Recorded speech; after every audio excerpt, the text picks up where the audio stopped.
Калян Стефанов, удар от далечно разстояние. Какъв гол! Какъв гол в тази 14-та минута! Впечатляващо изпълнение на Калян Стефанов в този пряк свободен удар. 35 метра определено, далечно разстояние. Като куршум излетя топката. Невероятен гол на капитана Калян Стефанов в 14-та минута. Георги Младенов, центриране в наказателното поле, удар с глава и гол 2-0. Това мисля, че е автогол, ако не се лъжа.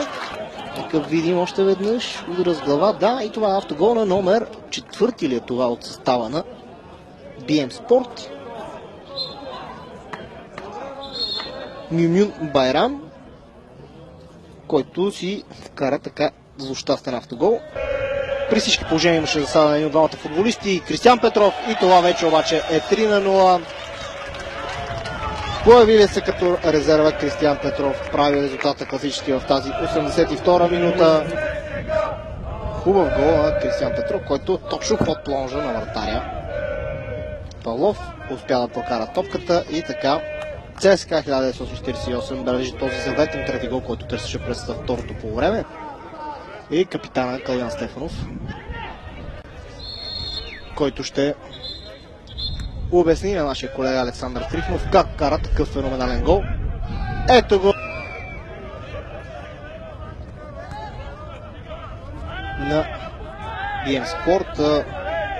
Антоний Крумов, червен картон. Не можах да видя дали директно или втори жълт е.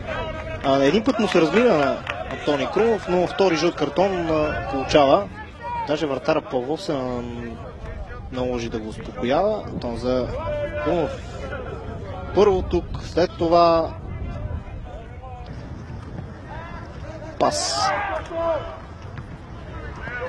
който е сбъркан. Сава Савов овладява.